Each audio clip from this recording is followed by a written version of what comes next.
تاکہ تم کسی کی آج کل کے نوجوان لڑکے تھوڑی سی جم وم کر لے، طاقت ہو جائے، کوئی بائک سے ٹکرا جائے، خود ٹکرایا پڑاک سے مارے گا، خود ٹکرایا بولے گا دکھتا نہیں ہے۔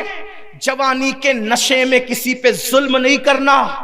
تماچا مارنے والا تماچے مار کر کے بھول جاتا ہے، تماچا کھانے والا مظلوم کبھی نہیں بھولتا۔ ظلم کرنے والا ظلم کر کے سو جاتا ہے، مظلوم ظلم سہ کے کبھی نہیں سوتا۔ اس کے دل کی بد دعائیں، اس کے دل کی سانسیں بد دعا بن کے نکلتی ہے۔ ایک مرتبہ کا واقعہ تھا، عید کا دن تھا، عید کے دن دگانا پڑھ کے شوہر گھر آیا، بیوی کو ساتھ لے کر دسترخوان لے کر کے بیٹھا، توجہ کرنا، دسترخوان لے کر کے بیٹھا، اتنے میں باہر سے آواز آئی، عید کا دن ہے، کوئی فقیر کو کھلانے والا۔ جیسے ہی صدا آئی، آواز آئی،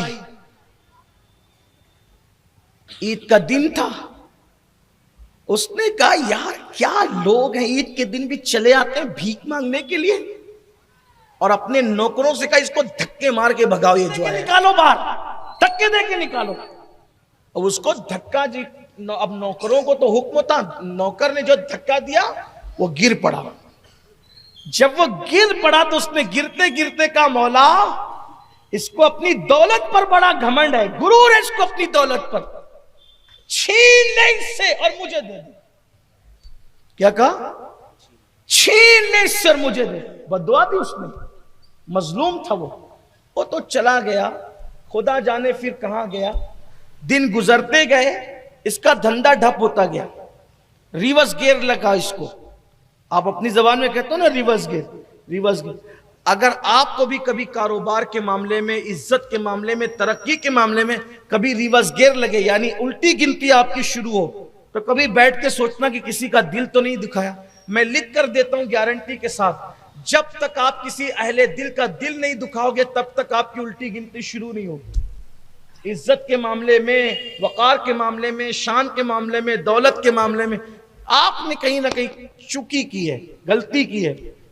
اللہ کے گناہ کرو گے، اللہ بڑا کریم ہے، اس کو کوئی فرق نہیں پڑتا، وہ الصمد ہے، وہ معاف کرتا ہے، نظر انداز کرتا ہے۔ لیکن بندوں کا دل دکھاتے ہو تو فوراً پکڑ ہوتی ہے، گرفت ہوتی ہے۔ اس لیے دل دکھانے سے پرہیز کرو۔ مجھ سے ایک مرتبہ انٹرویو میں کسی نے پوچھا تھا ایک جملے میں بتائیں کہ ولی کسے کہتے ہیں، مجھ سے کسی نے پوچھا تھا ایک جملے میں بتائیں کہ ولی کسے کہتے ہیں۔ میں نے ایک جملے میں جواب دیا تھا، جو اپنے دل کو صاف کرتا ہے، جو اپنا دل سنوار لے اور دوسروں کا دل سنبھال لے، وہ ولی بن جاتا ہے۔ جو خود کا دل سنوار لے اور دوسروں کا دل سنبھال لے، وہ ولی بن جاتا ہے۔ بس دلوں کا معاملہ ہے ولایت کا، ولایت کا تعلق دلوں کا ہے۔ جب تم اپنا دل سنوار کر دوسروں کا دل سنبھال لیتے ہو تو پھر تمہارے دل کا کنیکشن خدا سے جڑ جاتا ہے، اور خدا سے جڑنے ہی کو ولایت کہتے ہیں۔ ورنہ تہجد بھی ولی نہیں بناتی، مصلیوں پر کھڑے رہنا بھی ولی نہیں بناتا، تسبیحاں جپنا بھی ولی نہیں بناتی، حقوں کی صدائیں بھی ولی نہیں بناتی، الا اللہ کے نغمے بھی ولی نہیں بناتے۔ اس وقت تک جب تک کہ دل نہ سنور جائے اور لوگوں کا دل نہ سنبھالو۔ حضرت عارف رومی مولانا روم کہتے ہیں کہ اللہ کے طرف کا راستہ، اللہ کی راہ کا، اللہ کے گھر کی طرف، وہ تو گھر اور زمان مکان سے پاک ہے، لیکن اس کی طرف، خدا کی طرف جو راستہ جاتا ہے وہ بندوں کے دل سے ہو کر کے جاتا ہے۔ جو بندوں کا دل نہیں سنبھال سکتا وہ کبھی اللہ تک نہیں پہنچ سکتا۔ بندوں کا دل خوش کرو، اللہ تک پہنچ جاؤ گے۔ تو عرض یہ کر رہا تھا، اس کی الٹی گنتی شروع ہوئی، کاروبار ڈھپ پڑنے لگا، یہ ہوا وہ ہوا، دھیرے دھیرے دکانیں بند ہوئی، کاروبار بند ہوا، نوکر چاکر غلام یہ وہ سب چلے گئے، آخری میں کھانے کو محتاج ہوا۔ جس کے گھر سے اپنے مالیگاؤں کے محاورے میں کہہ سکتے ہیں کہ سونے کا دھواں نکلتا تھا، اب اس کے گھر میں کھانے کو پریشانی ہے۔ اس کی بیوی نے کہا میں آپ کے ساتھ اس مصیبت اور مشکل میں نہیں رہ سکتی، آپ تو مجھے کھلا بھی نہیں سکتے، مکان بھی آپ کا بک گیا، مکان بھی آپ کا بک گیا، میں کہا رہوں گی میری عزت پہ حرف آئے گا، آپ مجھے طلاق دے دیں۔ اس نے طلاق دے دی، وہ اپنے میکے چلی گئی۔ یہ چند ہی مہینوں میں پورا کھیل ہو گیا، ایک بد دعا کی وجہ۔ کبھی کبھی بد دعا کا اثر برسوں بعد ہوتا ہے لیکن ہوتا ضرور. بد دعا کبھی نہیں چھوڑے گی. جیسے بد دعا پیچھے لگی رہتی ہے آدمی کی. ایک شخص بیمار پڑا, بہت تعویذ کیا, بہت دبابا کیا, بہت ڈاکٹر وغیرہ کیا. وہ اس نے مجھ سے, میرے کچھ احباب ہمارے حافظ مقصود صاحب سے کہلوایا کہ ذرا سید صاحب کو کہو کہ استخارہ کر دیں. تو میں نے انہیں کے سامنے استخارہ کیا. تو میں نے پوچھا تو پتا چلا نہ اس کو کوئی بیماری ہے, نہ سحر ہے, نہ جادو ہے, نہ نظر بد ہے. اس نے کسی غریب کو مارا تھا, اسی کی بد دعا سے اس کو بیماری لگی. دیکھیے, میں نے ان کو بتایا بھی, انہوں نے دیکھا بھی, حافظ صاحب نے اپنی آنکھ سے دیکھا. یہ حالات, میں آپ کو ڈرانے کے لیے نہیں کہہ رہا ہوں, یہ حقائق ہے.